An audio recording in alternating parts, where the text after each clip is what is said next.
et l'amour du Père est excellent. Nous bénissons le Seigneur pour ce jour de plus, oui. Il nous donne de nous réunir autour de lui. Oui, bien-aimés, c'est bien de se réunir. Mais ce qui nous réunit est plus important que notre réunion. Celui qui nous réunit est l'essentiel de notre réunion. Nous bénissons le Seigneur pour les thèmes dans lesquels notre bien-aimé Dieu nous a amenés à partager ces temps-ci. Particulièrement, je suis très béni par ces thèmes, mais je rends grâce au Seigneur, lui qui donne la bonne nourriture au temps convenable.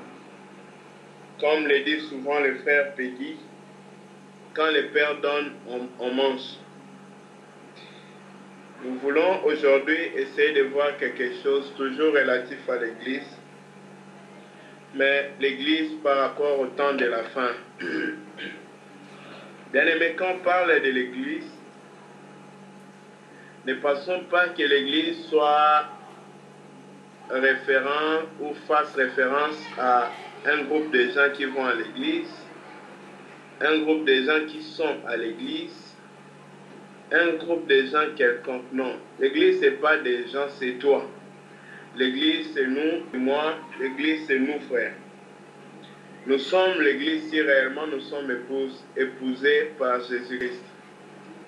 Alors, allons voir à parler tout dernièrement à l'apôtre qui est resté vivant, après que les autres soient morts. C'était l'apôtre que Jésus aimait. Si le Père le permet, nous allons prendre un temps pour essayer de voir quelque chose dans l'Apocalypse ensemble pendant ces jours. Nous voulons essayer de voir la pensée de Dieu pour l'Église.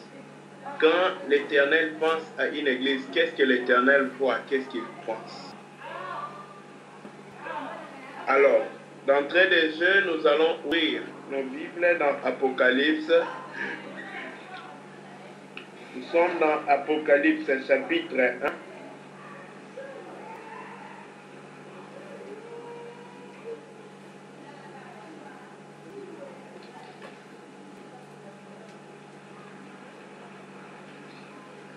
Nous allons commencer du verset 19 au chapitre 2, 11. Chapitre 1, 19, chapitre 2, 11. Notre thème,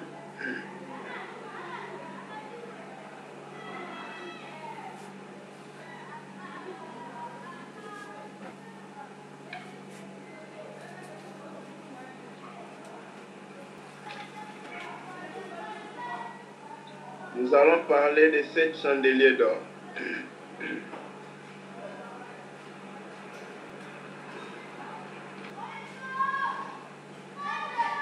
Pour les 7 chandeliers.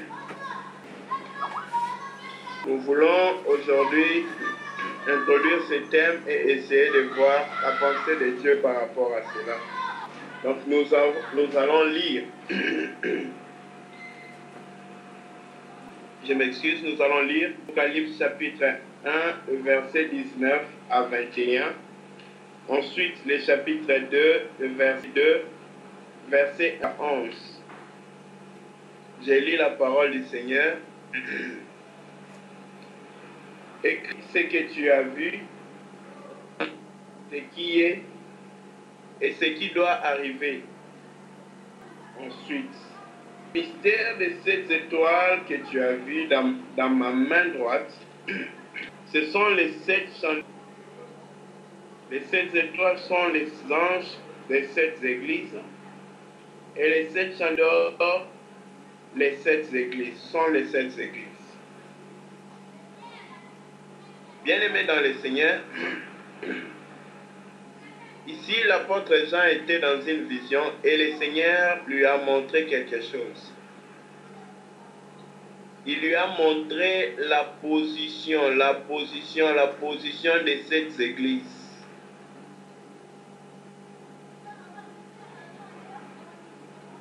Et bien aimé, c'est ça la réalité de la vie en Christ. la position de cette église, la position de notre sœur Gisèle dans Christ, la position de notre sœur Jolina en Christ. Regardons bien leur position. Au verset 19, il dit ceci. Écris donc ce que tu as vu, ce qui est et ce qui doit arriver ensuite. Le mystère des 7 étoiles que tu as vu où? Dans ma main.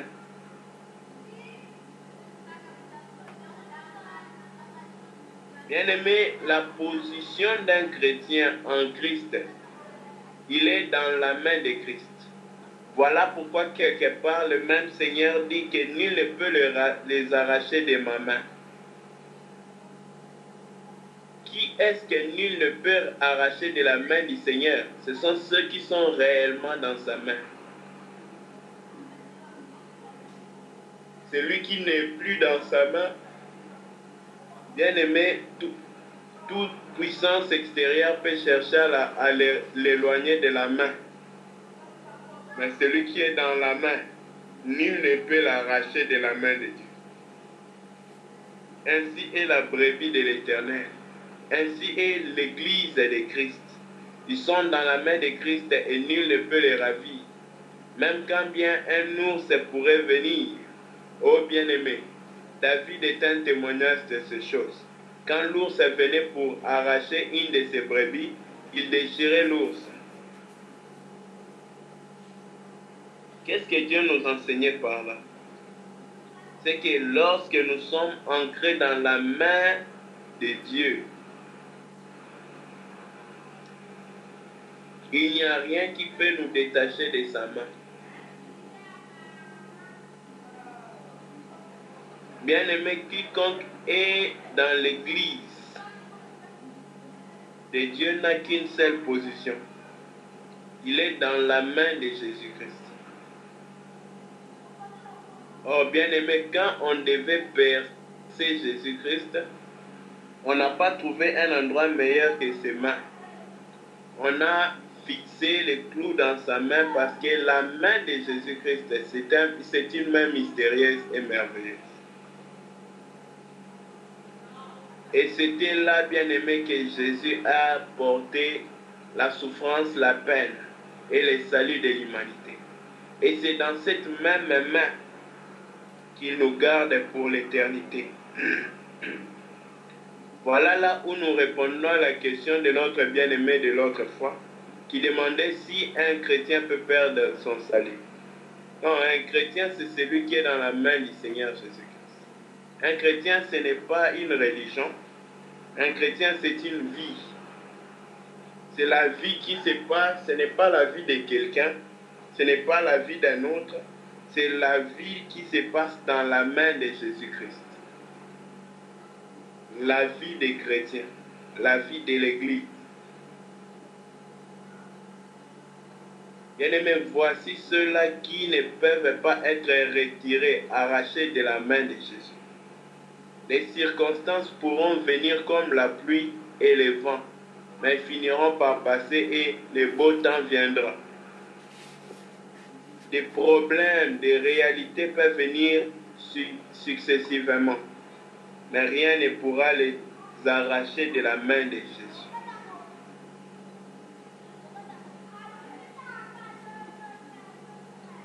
Rien ne pourra les arracher.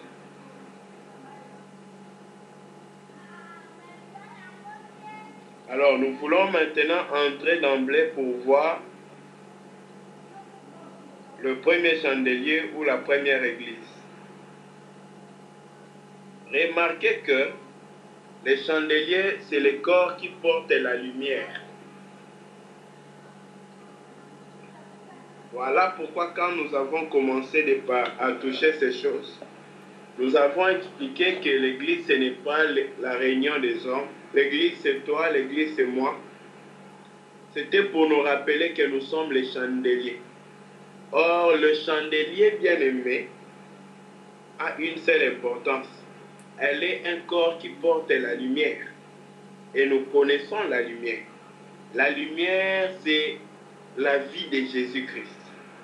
Le but du chandelier, c'est de porter, bien aimé, la lumière qu'elle a sur elle. Oh, bien aimé, on va comprendre par là que dès que le chandelier ne porte pas la lumière, le chandelier n'a plus raison d'être. Le chandelier est vain. Parce que le chandelier trouve un sens que lorsqu'elle porte la lumière. Le chandelier devient utile que lorsqu'elle contient la lumière. Sans la lumière, le chandelier est vain. Voilà pourquoi un bien-aimé, ayant compris ces passages où l'apôtre Paul parle de la vanité de l'homme, il va dire, ma vie sans toi n'est que la ruine de mon cœur. Ma vie sans toi. Bien-aimé, parce que la valeur d'un homme, ce n'est pas qui il est, mais c'est combien Jésus est en lui. C'est dans quelle proportion Jésus-Christ vit en lui. Combien Jésus-Christ est libre de vivre dans l'homme. C'est ça la vraie valeur d'un homme. Bien-aimés, nous sommes appelés à être des chandeliers. Lorsque le Seigneur Jésus a parlé des lampes, il a dit, la lumière, la lampe, on ne la met pas sous la table, mais on la met sur la table, sur le boisseau, pour éclairer toute la maison. Parce que les chandeliers bien-aimés, il doit porter la lumière. Quand il porte la lumière, il communique la lumière. Voilà la différence, bien-aimé, entre celui qui parle de Jésus et celui qui contamine de Jésus.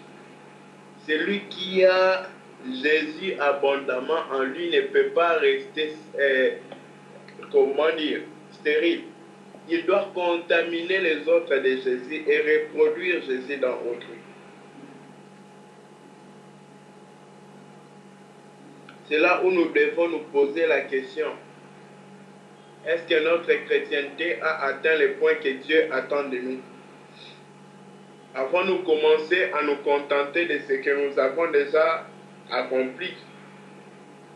Le Dieu que nous prions n'est pas un Dieu de palmarès. Il dit, si un juste vit pendant toute sa vie dans la justice, et un seul jour il se détourne de la justice, sa justice sera comptée pour une perte, et il sera compté pour coupable. C'est pour nous dire, bien aimés, que nous ne pouvons pas nous relâcher.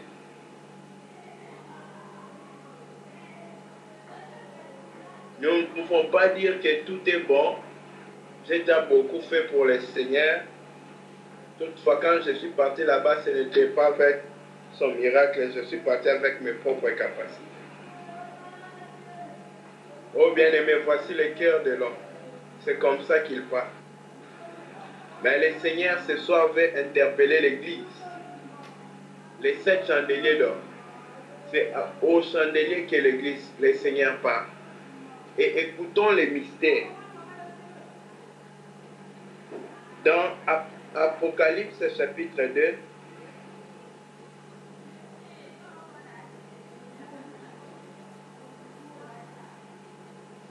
si nous voulons bien comprendre les premiers versets d'Apocalypse chapitre 2, il faut d'abord lire Apocalypse chapitre 1, le verset 1.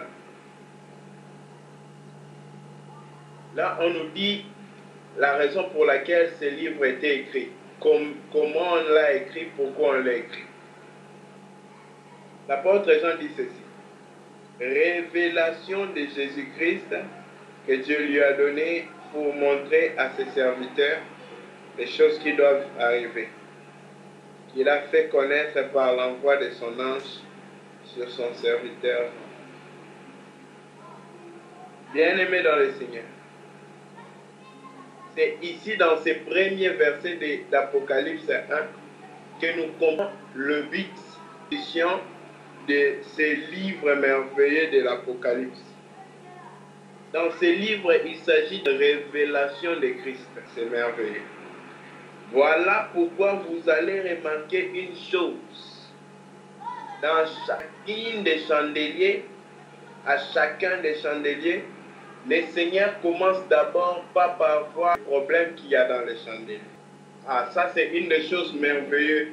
ce que j'ai trouvé ici, c'est que le Seigneur commence d'abord par parler de qui il est.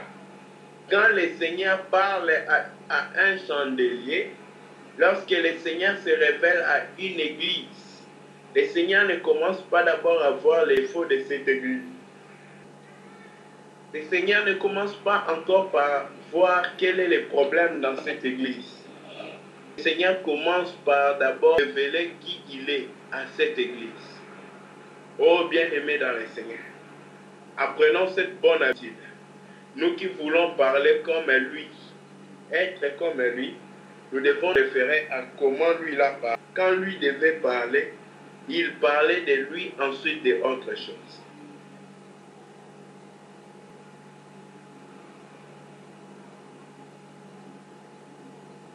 Oh, bien-aimé, ici, qu'est-ce qui s'est passé?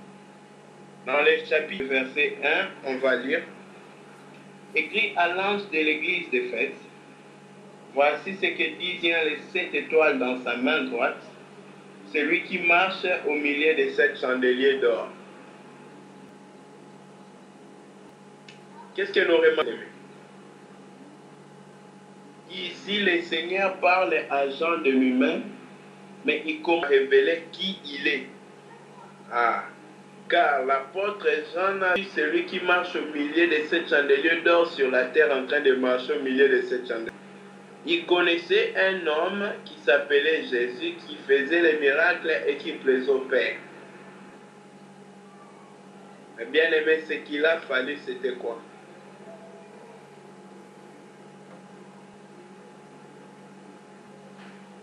Bien aimé dans le Seigneur, il s'agit complètement ici, je dis bien complètement, d'une qui il est. Tous nos problèmes changent. Même quand nos problèmes n'ont pas changé, bien aimé, la manière dont nous les regardons change. Quand nous découvrons seulement qui Dieu est. Bien aimé, peu importe la situation que nous traversons, la manière dont nous percevons cette situation change dès le moment où nous découvrons réellement qui Dieu est. Voilà pourquoi, bien aimé, la solution à tout trouble, à toute inquiétude, à tout problème n'est pas, bien aimé, dans la créature. La solution, c'est le Créateur, c'est Jésus-Christ. Dans tout, ce n'était pas seulement pour les cas des gens. Très souvent, nous pensons que Jean, lorsqu'il n'a pas vu, il a vu qu'il n'y avait pas d'espoir pour les hommes. Qu'est-ce qu'il a fait? Il a pleuré de ce qu'il trouvait dit. Qu'est-ce que l'ange lui a dit? Ne pleure pas, regarde l'agneau. Bien aimé, les problèmes changent lorsqu'il voit l'agneau. Je voulais dire, les problèmes de l'homme changent lorsqu'il est révélé de qui.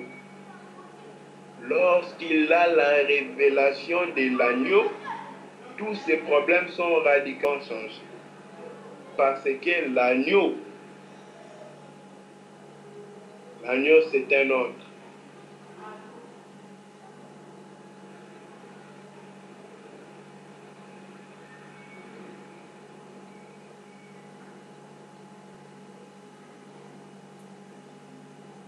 Réalisons que le Seigneur commence d'abord par présenter qui il est à ses peuples.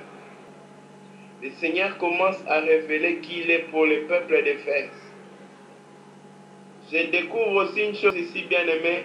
Le Seigneur m'instruit pour une chose. La manière dont il se révèle à la sœur Jolina, ce n'est pas la manière dont il se révélera à la sœur Gisèle.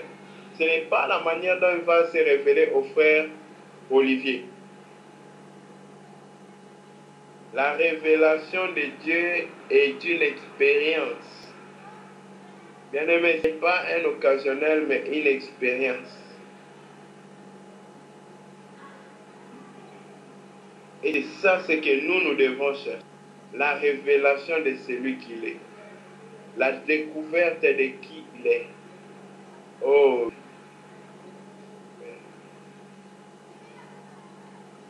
Dieu est grand. Dieu est merveilleux. Mais nous ne connaissons pas encore découvert qui il est réellement. nous connaissons une petite portion de celui qu'il est. Et ça est encore très loin d'être bien aimé, même les 99e% de celui qu'il est. 20e% de celui qu'il est.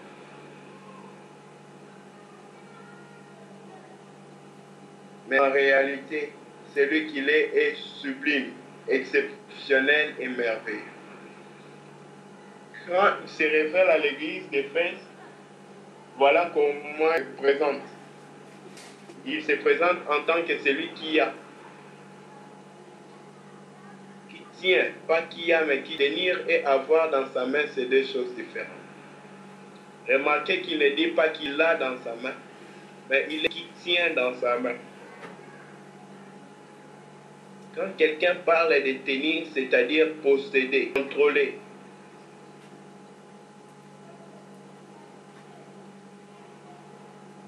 Parce que le Seigneur n'a pas seulement dans sa main. Le Seigneur contrôle, il a la maîtrise de tous dans l'Église.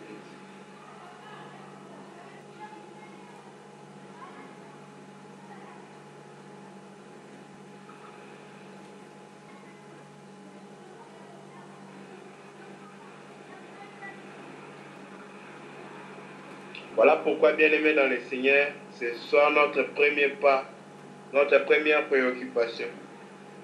C'est de découvrir Dieu. Pas tel que nous le pensons. Pas tel que même je peux le décrire. Parce que ma description ne peut jamais être celui qu'il est tel qu'il est totalement. Voilà pourquoi, bien-aimé, tel qu'il est. Oh, telle doit être notre prière. De le voir tel qu'il est. Bien-aimé, beaucoup de nos problèmes finissent pas lorsque nous avons beaucoup prié. Pas dès que nous l'avons vu comme nous-mêmes.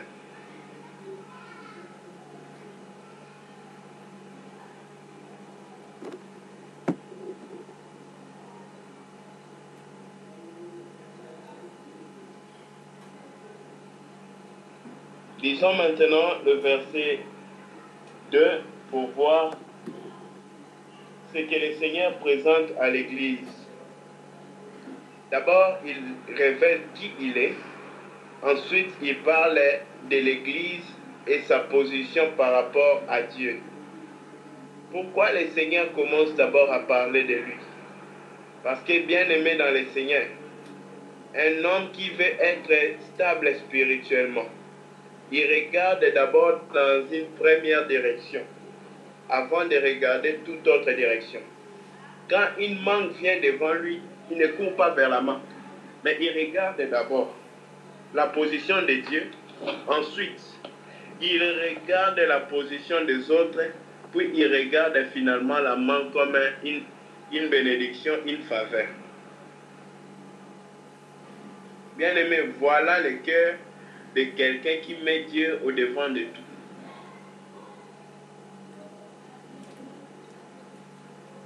Il regarde chaque situation en commençant par regarder Dieu. Pourquoi? Parce qu'il montre sa dépendance à Dieu au point où il dit « Sans toi, je ne peux pas comprendre, choisir, établir une décision. » Voici l'allure et la vie d'un chrétien. Voici l'allure et la vie d'un chrétien. Tu dois savoir ce qu'il est en réalité en train de poursuivre.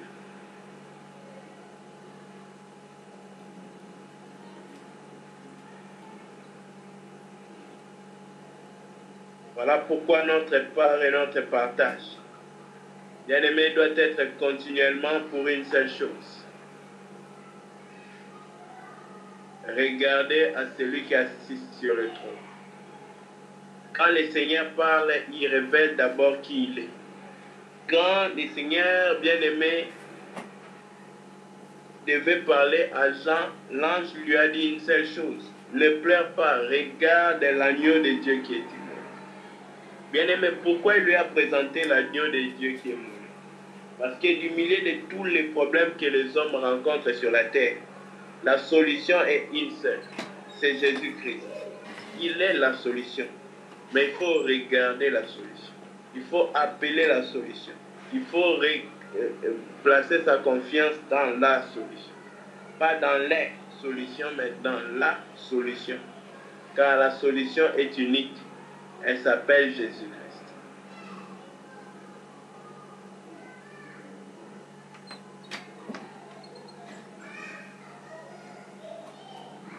Quand nous connaissons, bien-aimés, regardez celui qui est assis sur le trône, nous parviendrons, bien-aimés, à regarder tout autre bien. Les grands problèmes avec l'homme dès le début, les ont arraché à l'homme sa position parce qu'il a seulement tordu le cœur de l'homme envers Dieu. Parce qu'il a seulement, bien-aimé, amené l'homme au point où personne ne veut se conformer à l'homme.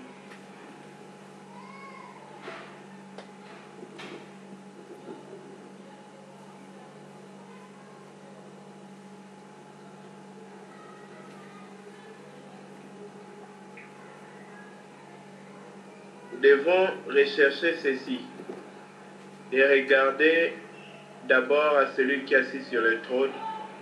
Et en les regardant, nous allons trouver l'issue pour tous nos problèmes. Tous nos problèmes. Bien aimé, très souvent nous essayons de faire par notre méthode. Très souvent nous essayons de pratiquer nos voies.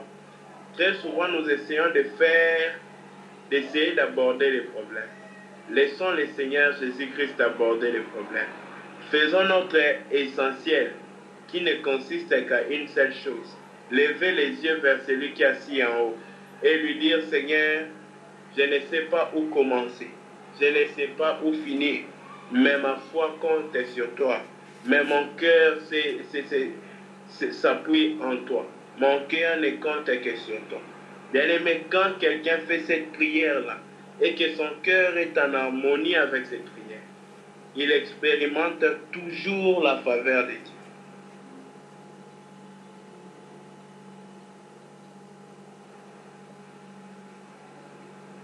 La solution, bien-aimé, c'est Jésus-Christ. La seule solution. La solution sans jumelles. Et en regardant en lui, bien-aimé, lui soumettre tous nos problèmes. La Bible dit, débarrassez-vous de tous vos fardeaux sur lui, car lui-même prend soin de vous. Voilà pourquoi, ici, bien-aimé, le Seigneur ne répète qu'une seule chose. Il se présente d'abord à l'Église qui il est. Et quand il s'est présenté, maintenant, il présente les œuvres de l'Église à l'Église. Il y a quelque chose que nous devons remarquer ici. Pendant que l'Église était en train de faire ses œuvres, le Seigneur était très silencieux. Mais il y avait un jour pour le Seigneur d'informer l'Église qu'il voyait tout ce que l'Église faisait pendant tout le temps. Il surgit d'un moment où il a commencé à parler à l'Église des constats qu'il a fait.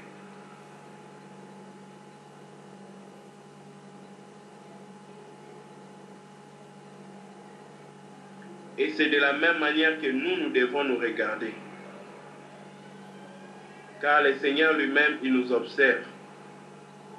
Il attend nous voir venir vers lui. Courir comme des hommes qui n'ont pas d'aide, n'ont pas d'appui et non que le Seigneur.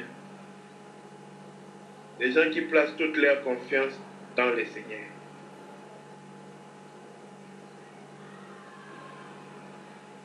Pourquoi est-ce que le Seigneur, quand il se présente à l'église d'Éphèse,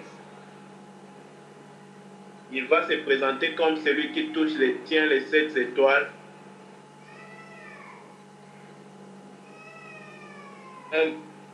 qui marche au milieu de 7 chandeliers d'or? Le Seigneur voulait expliquer quelque chose. C'est qu'aucun des chandeliers ne peut être chandelier si le Seigneur ne marche pas par ces chandeliers.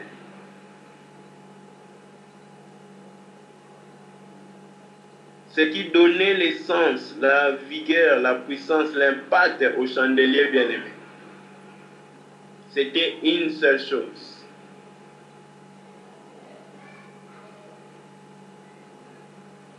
La présence de la lumière. La présence la Shekinah de l'Éternel. Voilà ce qui donnait la vie au chandelier. Voilà ce qui donnait le prix et l'importance au chandelier.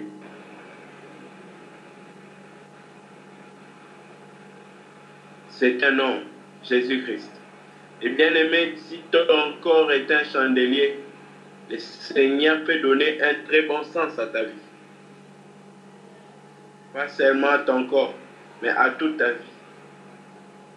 Toi, aller au Seigneur et mets ta confiance en lui. Le Seigneur te viendra en aide certainement. Oh, bien-aimé dans le Seigneur.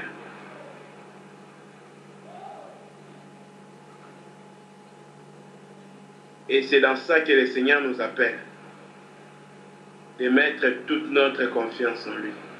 De regarder à lui. Lui, la solution à tous nos problèmes.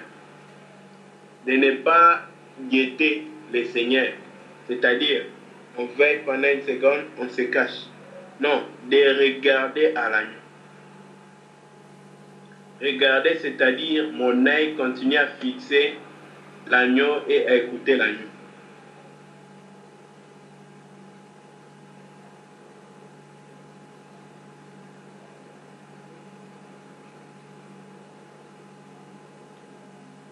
Bien-aimés, le Seigneur nous appelle à être des chandeliers.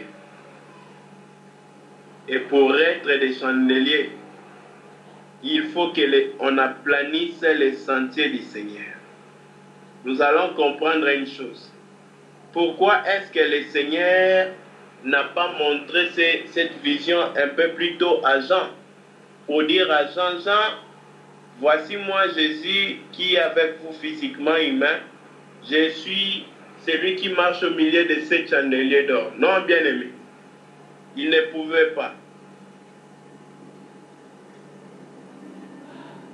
Parce que le Seigneur ne pouvait pas marcher au milieu du chandelier bien-aimé qui était au milieu des apôtres. Parce que quand il entra dans l'église, il trouva du désordre dans l'église. Il ne pouvait même pas marcher.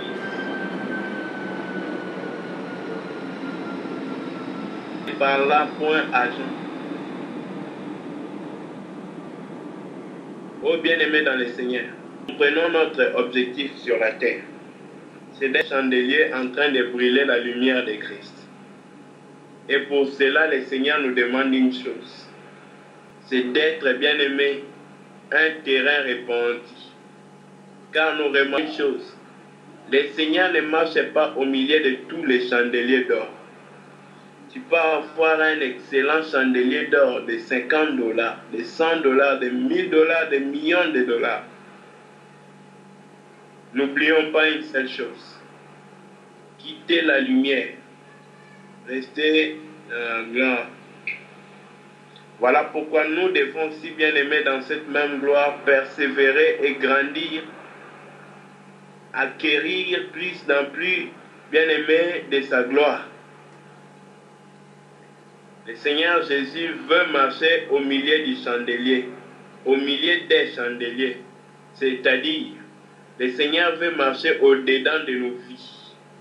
Le Seigneur veut marcher. Il ne veut pas s'asseoir, il ne veut pas se tenir debout, mais il veut marcher.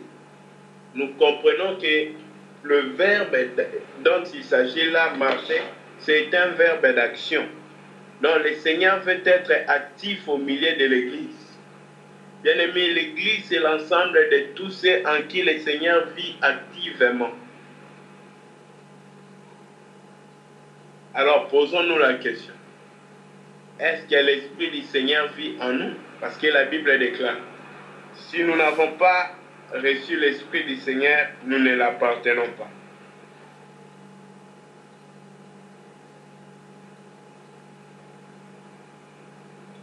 Voilà pourquoi recherchons une chose, à être ce lieu où le Seigneur marche.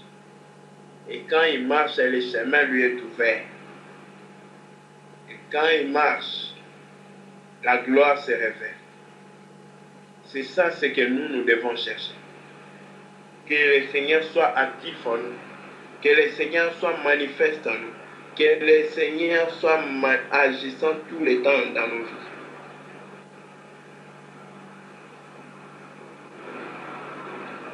Il va ensuite dire ceci. Je connais tes œuvres, ton travail et ta persévérance. Je sais que tu ne peux supporter les méchants, que tu as éprouvé ceux qui se disent apôtres, mais ne le sont pas, et que tu les as trouvés menteurs. Voici le témoignage de Jésus-Christ. Bien-aimés, qu'est-ce que nous remarquons ici? Lorsque l'église d'Éphèse est en train de faire toutes ces choses, le Seigneur Jésus voyait, mais il ne disait mot.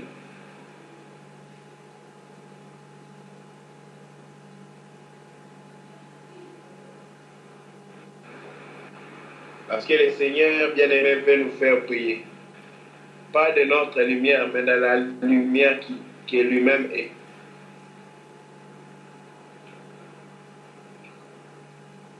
Voilà pourquoi, frères et sœurs dans le Seigneur, demandons-nous si Christ vit librement en nous. Si Christ n'est pas dans un cachot dans nos cœurs, parce qu'il y a quelque chose que nous ne voulons pas laisser passer.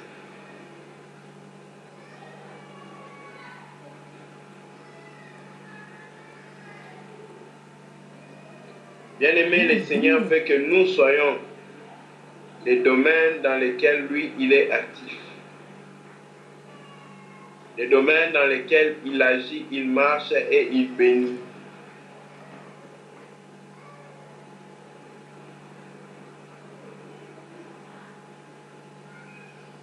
C'est en lui que nous sommes lumière. Parce que sans lui, nous ne pouvons pas être une lumière. Alors, bien-aimés dans le Seigneur, quand Jésus commence à parler à l'église d'Éphèse, il va leur montrer qu'il était en train de les observer dans chaque détail de tout ce qu'il faisait. Il va leur parler en résumé de quelques lignes importantes. Mais qu'est-ce que nous comprenons par là, bien-aimés? Le Seigneur Jésus-Christ, il veut entrer dans nos vies et nous instruire sur la vie. Mais bien-aimés dans le Seigneur, il ne peut pas entrer dans toutes les vies.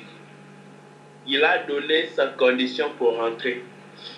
Il a dit il faut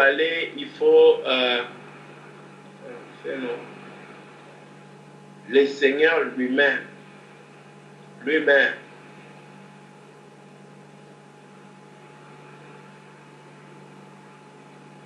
c'est lui le berger, c'est lui la lumière, et nous, bien-aimés, nous pouvons briller comme des chandeliers que si nous les portons lui en nous, si nous les laissons vivre en nous, la lumière du chandelier se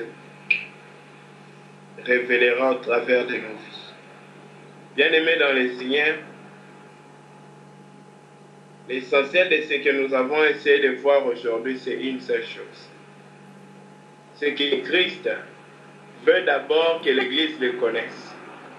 Au-delà de connaître nos problèmes, au-delà de connaître nos péchés, au-delà de connaître tout ce qu'on fait qui n'est pas plaisant à Dieu, une seule connaissance est nécessaire. Connaître son Dieu, connaître le Seigneur Jésus-Christ. C'est celle-là que la Bible réclame, c'est celle-là que la Bible encourage, c'est celle-là que la Bible veut.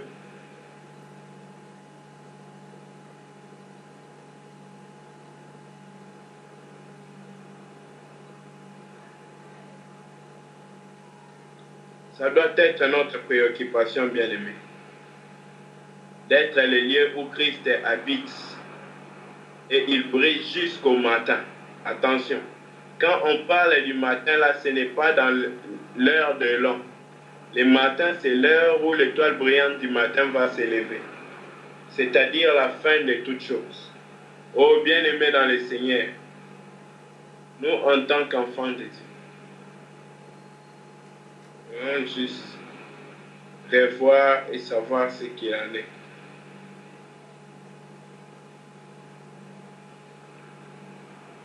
Revoyons nos vies, sachant, découvrons ce qu'il en est dans nos vies, qui empêche au Seigneur de marcher.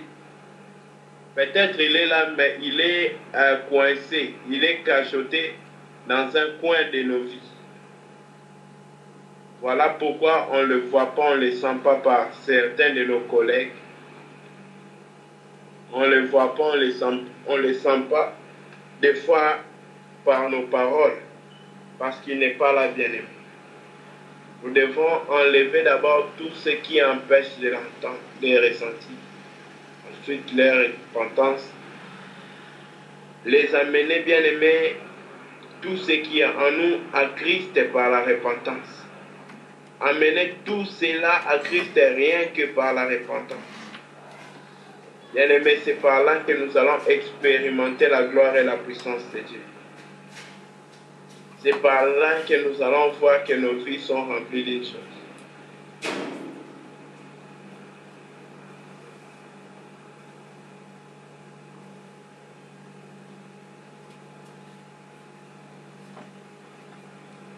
Recherchons cette valeur. Recherchons ce Christ. Soyons remplis de lui. Nous n'allons plus changer nos vies, mais lui, il changera nos vies pour toujours. Que le Seigneur nous bénisse. Je pense qu'on peut s'arrêter ici pour aujourd'hui. Merci.